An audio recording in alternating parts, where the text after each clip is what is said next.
अगर कोई आश्चर्य नहीं है तो केवल इन्हीं के चरणों में रहकर अब तो जीवन ऐसे संभल जाएगा। अगर आपको अर्थ की आवश्यकता है तो केवल इनका भरोसा ले लीजिए। अपने कर्मों, आचरण और व्यवहार को छोड़कर सिर्फ उनका भरोसा रखें। फिर चमत्कार होने लगेगा। जीवन में ऐसा कुछ घटित होगा जिसका आपको पता भी नहीं चलेगा। कभी ऐसा नहीं हुआ था तो कैसे हो रहा है? उनकी कृपा से ही सब कुछ हो रहा है। वे हमें चला रहे हैं, लेकिन हम अपने आप को करने वाला मानते हैं, इसलिए परेशानी का सामना करते हैं। अगर आप विश्वंभर भगवान को केवल कर्ता मानकर उनके आश्रित हो जाएं, तो जो चाहेंगे वो मिलेगा। और अगर कुछ नहीं चाहेंगे तो भी वो आपके लिए सब कुछ भेज देंगे। धन, संपत्ति, वैभव चाहिए तो वह केवल हरि से चाहिए, किसी और से नहीं। यह परीक्षा आपके आचरण की होगी। यदि आप अपने इष्ट देव के प्रति अनन्य भाव रखते हुए अर्थ की इच्छा करेंगे तो जल्दी ही आपका जीवन बदलने लगेगा। लेकिन ध्यान रखें कि आचरण पवित्र होना चाहिए। अगर आचरण पवित्र नहीं है तो शिकायत न करें। अपने आचरण को शुद्ध करें और नाम जाप करें। फिर देखिए, भगवान की कृपा से सब कुछ सही हो जाएगा। जो भगवान की भक्ति करते हैं उनकी कोई आकांक्षा नहीं होती। भगवान स्वयं अपनी व्यवस्था करते हैं। वे प्रेमी महापुरुष जो भगवान के लिए जीते हैं, उनका जीवन भगवान की सेवा में लीन रहता है। अगर उनके शरीर का स्पर्श मिल जाए तो वह पवित्र हो जाते हैं। देवता भी उनके सेवा में लगे रहते हैं और सिद्धियां उनके चरणों में खड़ी रहती हैं। संपूर्ण ईश्वर संपन्न भगवान स्वयं उसके अधीन हो जाते हैं जो सच्चे भाव से भक्ति करता है। अगर आपको अर्थ की आवश्यकता है तो वह केवल भगवान से ही प्राप्त करें, किसी अन्य से नहीं। यह कोई छोटी बात नहीं है, इसे अच्छे से समझिए। अपने हृदय में न किसी अन्य व्यक्ति का आश्रय लीजिए, न किसी दूसरी देवी देवता की शक्ति को स्वीकार करें, केवल श्री हरि का ही आश्रय लें। जब आप पूरी निष्ठा से भगवान के प्रति समर्पित हो जाएंगे तो जैसे सुदामा जी का जीवन द्वारिका में बदल गया, वैसे ही आपके जीवन में भी बदलाव आएगा। जैसे द्वारिका का वैभव सुदामा जी का भी वैभव बन गया, वैसे ही भगवान की कृपा से आपके जीवन में वैभव आ जाएगा। यह केवल कथाएं नहीं हैं, इनका अनुभव आपको भी होगा। जब आप भगवान की भक्ति में पक्के हो जाएंगे तो आपका जीवन एक उदाहरण बनेगा। आपका जीवन चरित्र दूसरों के लिए प्रेरणा का स्रोत बन जाएगा। लेकिन इसके लिए निष्ठा जरूरी है। सुदामा जी कई दिनों तक भूखे रहे और उनका मित्र एक जमींदार के यहाँ पुरोहित था। जब वह पालकी से निकलते थे तो गली गली में कृष्णा कृष्णा बोलते हुए आते थे। लोग उन्हें कहते थे, हमारे यहाँ आकर वेद पाठ करिए, हमारा जजमान धनी है, हम आपका परिवार पूरी तरह से पोषित करेंगे, कपड़े भी देंगे। भगवान कृष्ण सुदामा जी की परिस्थिति को देखकर व्याकुल हो गए। भगवान ने उनके लिए सुख की व्यवस्था की। सुदामा जी की इच्छा नहीं थी, लेकिन उनकी पत्नी के आग्रह पर भगवान ने उन्हें अभूतपूर्व कृपा दी। यह ना समझिए कि जो भक्त फटे पुराने कपड़े पहनते हैं और साधारण जीवन जीते हैं, वे अभागी होते हैं। बल्कि वे बहुत भाग्यशाली होते हैं क्योंकि उनके पास ईश्वर का साथ होता है। उनके पास वही दिव्य शक्ति है जिनके रोम रोम में अनंत ब्रह्मांड वास करते हैं। वे भगवान के सच्चे प्रेमी होते हैं। जो भगवान को जानने की इच्छा रखते हैं, उन्हें यह समझना जरूरी है कि भगवान को केवल भगवान ही जानते हैं, कोई दूसरा नहीं। यह एक पक्की बात है। भगवान को सिर्फ भगवान ही जानते हैं, और अगर भगवान ने किसी को अपनी पहचान दी तो वही व्यक्ति भगवान के स्वरूप को समझ पाता है। जब व्यक्ति भगवान को जानता है और उसकी दिव्य उपस्थिति का अनुभव करता है तो वह भागवत स्वरूप हो जाता है। वह जानता है कि संसार क्या है, भगवान क्या है और उसका वास्तविक स्वरूप क्या है। इस ज्ञान को प्राप्त करने के लिए केवल श्री हरि के श्लोकों का ध्यान और गुरु के आशीर्वाद की आवश्यकता है। जब गुरु का मार्गदर्शन मिलता है और उसके निर्देशों का पालन किया जाता है तब गुरु और शिष्य का संबंध एक समान हो जाता है और शिष्य भी गुरु के स्वरूप में परिवर्तित हो जाता है। जब भागवत स्वरूप का साक्षात्कार होता है तो जिनके भीतर अविद्या, अज्ञानता होती है वे मोक्ष की प्राप्ति करते हैं। वहीं जिनके भीतर प्रियता और प्रेम जागृत होता है उनका हृदय द्रवित हो जाता है और वे आगे बढ़ते जाते हैं। इस प्रेम का अनुभव मोक्ष से भी स्वादिष्ट होता है। जो महापुरुष मोक्ष का अनुभव करते हैं वे समझते हैं कि प्रेम का अनुभव अधिक आनंददायक है। भगवान के भक्तों का प्रेम दिव्य होता है। जैसे भगवान की सुखदेव जी के साथ लीलाएं, उनका प्रेम जो भगवान के साथ जुड़ा हुआ है, उसी तरह प्रेम का अनुभव बहुत विशेष होता है। जो भगवान के प्रति ध्यान नहीं लगाते वे भक्ति का वास्तविक अनुभव नहीं कर पाते। भगवान के रूप का साक्षात्कार तब होता है जब व्यक्ति अपने हृदय में उस दिव्य सत्ता को महसूस करता है। उदाहरण के लिए व्यास जी ने स्वयं उत्तर नहीं दिया बल्कि वृक्षों ने उत्तर दिया। इसी तरह जो महापुरुष ब्रह्मांड से भी श्रेष्ठ भगवान श्री कृष्ण का रूप प्राप्त करते हैं वे अपनी भक्ति में तल्लीन रहते हैं। श्री कृष्ण के रूप में पूर्ण रूप से समाहित होकर वे अपने जीवन को उस परम सत्य के प्रति समर्पित कर देते हैं। भगवान के रूप में कृष्ण के साथ गहरे प्रेम के कारण भगवान का भव्य रूप अपनी महिमा को प्रस्तुत करता है। जो व्यक्ति इस प्रेम में डूबकर जीवन को जीते हैं उनके लिए भगवान से बड़ा कोई तत्व नहीं होता।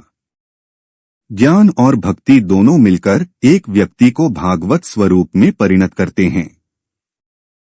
इस भक्ति के मार्ग में कुछ लोग भेदभाव को स्वीकार करते हैं लेकिन वे जानते हैं कि इस भेद को मिटाने के लिए केवल भगवान की सच्ची भक्ति की आवश्यकता होती है। जब व्यक्ति अपने हृदय में भगवान के स्वरूप का साक्षात्कार करता है तब वह भक्ति में गहरे रूप से स्थापित होता है। उस समय उसकी सारी अविद्या समाप्त हो जाती है और भगवान के प्रति उसका प्रेम प्रगाढ़ होता है। जो भक्त ब्रह्मा के साक्षात्कार के बाद भगवान के स्वरूप में तन्मय होते हैं वे अपने आराध्य देव को अपनी आत्मा के रूप में देखते हैं। उनके हृदय में इस प्रेम का ऐसा समर्पण होता है कि वह अपने प्रभु के रूप में ही समाहित हो जाते हैं और उनका जीवन इसी प्रेम से पूर्ण हो जाता है। प्रेम की दशा में ज्ञानी और भक्त दोनों ही आत्मस्वरूप को पहचानते हैं और उनके लिए भगवान ही सबसे बड़ा तत्व हो जाते हैं। जब आत्मा भगवान के स्मरण में पूरी तरह से तल्लीन हो जाती है तो वह अपने आराध्य देव की याद में स्थिर हो जाती है। भगवान कहते हैं कि मेरा भजन किस प्रकार से करना चाहिए यह समझना आवश्यक है। यदि हम केवल भगवान से धन की कामना करते हैं तो धन मिलने के बाद भी माया के जाल में नहीं फंसेंगे। जब हम स्वयं अहंकार और पीड़ा से प्रभावित होकर कर्म करते हैं और धन कमाते हैं तो उसमें एक आसक्ति और भोक्ता भाव होता है। लेकिन जब वह धन भगवान की कृपा से मिलता है तो वह एक प्रसाद का रूप ले लेता है। प्रभु का प्रसाद प्राप्त होने के कारण उसमें एक विशेष प्रकार की प्रसन्नता होती है और यह धनाभिमान से मुक्त रहता है। इसके स्थान पर मन में आंतरिक प्रसन्नता और भागवत कृपा का अनुभव होता है। इसलिए ऐसा व्यक्ति धन के लालच में नहीं फंसता बल्कि भगवान की तरफ खींचता चला जाता है। भगवान की कृपा से ही वह अपनी आत्मा को वास्तविक सुख और शांति की ओर बढ़ाता है। जब प्रभु से धन प्राप्त होता है तो वह धन संसार में फंसाने वाला नहीं होता बल्कि मोक्ष की ओर ले जाने वाला बनता है। यह परम लाभ की बात है कि इससे न केवल हमारा लोक में मंगल होता है, बल्कि परलोक के लिए हमें कोई अलग साधना नहीं करनी पड़ती। प्रभु की कृपा का अनुभव हर पल बढ़ता जाता है और यह हमें दिखाता है कि भगवान हमारे साथ कितनी दया और प्रेम से हैं, वह हमें कितनी कृपा दे रहे हैं। जब हम प्रभु की कृपा में डूब जाते हैं तो वह हमें अपने प्रेम में पूरी तरह से समाहित कर लेते हैं। कई भक्तों के जीवन में इस प्रकार की घटनाएं होती हैं।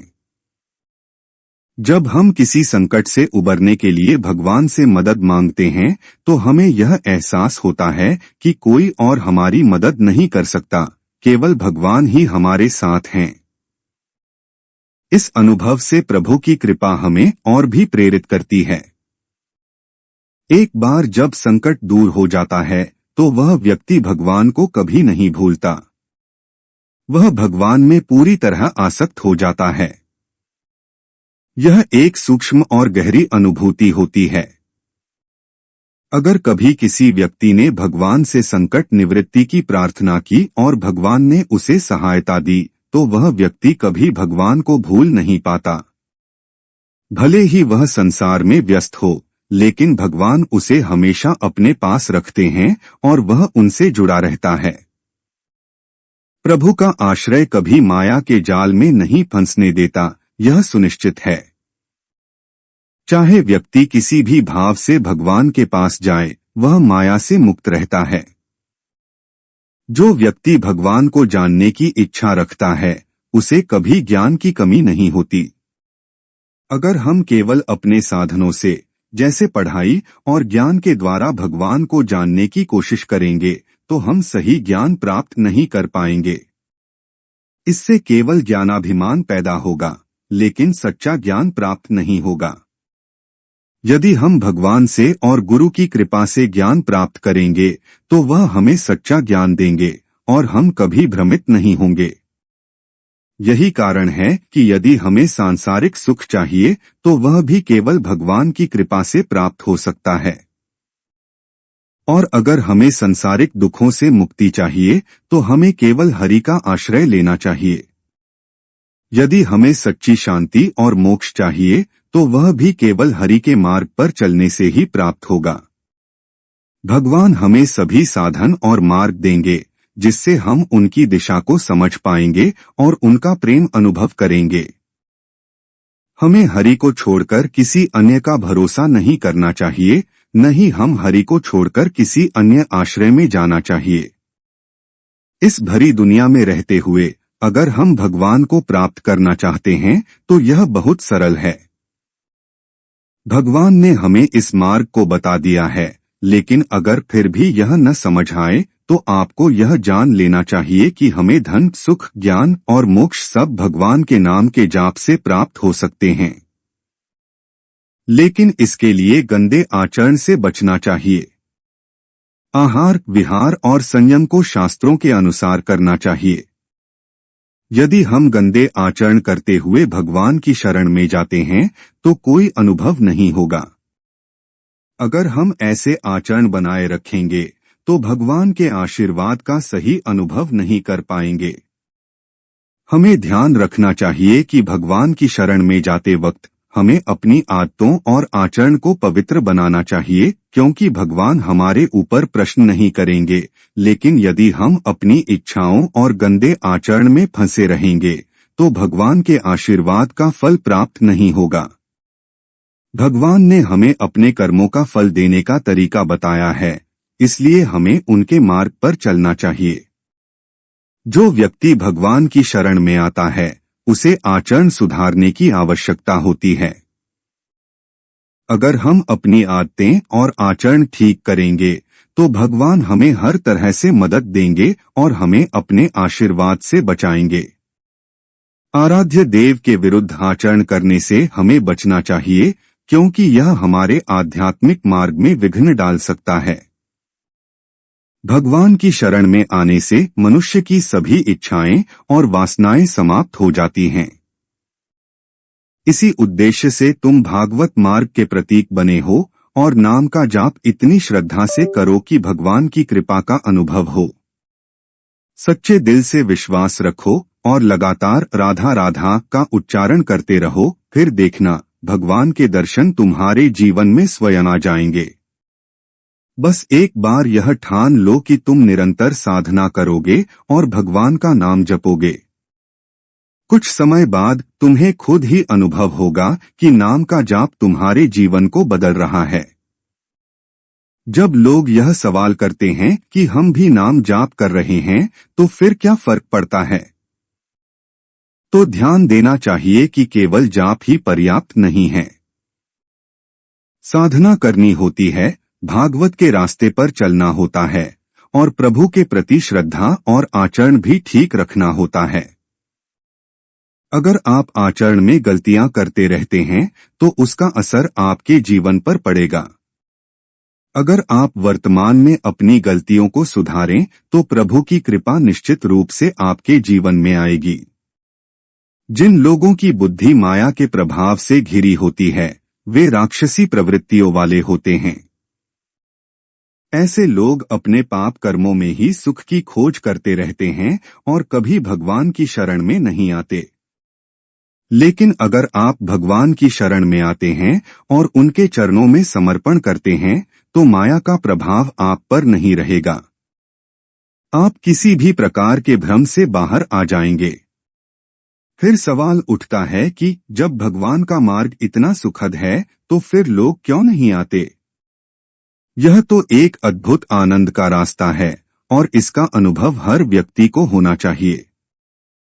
इसलिए वे लोग भगवान की शरण में नहीं आते क्योंकि उनकी बुद्धि माया द्वारा भ्रमित और अशक्त हो चुकी होती है। माया ने उन्हें गंदे आचरण, गंदे विचार और पाप कर्मों में उलझा दिया है। वे हिंसा, दुख और तृष्णा में डूबे रहते हैं। ऐसे लोग कभी नहीं सोचते कि वे भगवान की शरण लेकर मंगल और सुख प्राप्त कर सकते हैं। उन्हें यह ज्ञान नहीं होता कि क्या सही है, क्या गलत है और उन्हें नित्य जीवन का सही मार्ग भी नहीं दिखाई देता। इनकी बुद्धि पूरी तरह से माया द्वारा भ्रष्ट हो चुकी होती है। ऐसे लोग कभी भी भगवान के मार्ग को समझ नहीं पाते। क्या इन्हें कभी सही मार्ग मिलेगा? ये लोग जो पाप कर्मों में लिप्त हैं और भगवान से विमुख हैं, उनके लिए क्या कोई रास्ता नहीं है?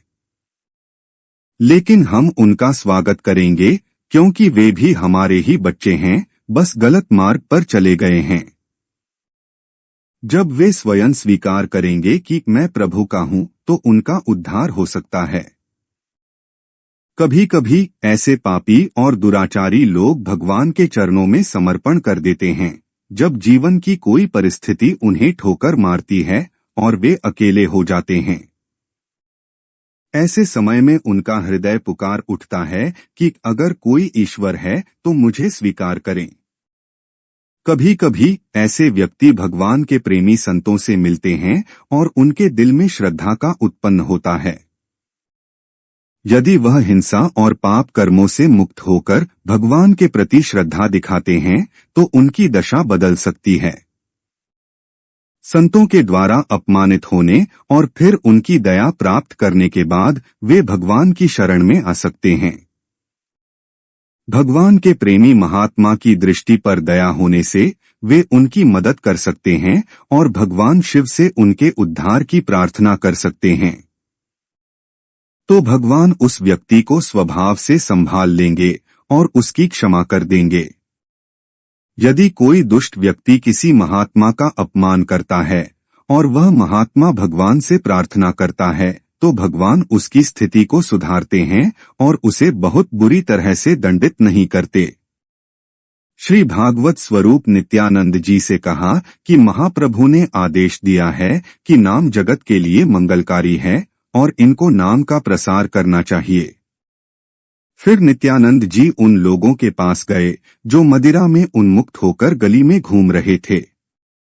नित्यानंद जी ने उन्हें कृष्णा का नाम सुनाने का प्रयास किया क्योंकि वे विशेष अधिकारी थे। जब नित्यानंद जी ने कृष्णा का नाम लिया तो नशे में डूबे हुए उन व्यक्तियों ने भी कृष्णा का नाम लिया। पास में एक मिट्टी का घड़ा रखा था और नित्यानंद जी ने भगवान की कृपा के उदय को देखा, जो बिना किसी बाधा के हर जगह फैलने वाली थी। यद्यपि वे व्यक्ति नशे में थे, फिर भी भगवान की कृपा उन्हें छूने में सक्षम हुई। नित्यानंद जी ने देखा कि प्रभु के प्रेम की शक्ति कितनी व्यापक है और यह किसी भी व्यक्ति को अपने आकर्षण में खींच सकती है। इसके बाद नित्यानंद जी ने महाप्रभु के चरणों में गिरकर कहा कि प्रभु, आप कृपा करें और उन लोगों को महाभागवत प्रेम में डुबो दें। उनका उद्धार करना ही आपका उद्देश्य है। फिर महाप्रभु की कृपा से उन व्यक्तियों को महापुरुषों की भांति पवित्र कर दिया गया।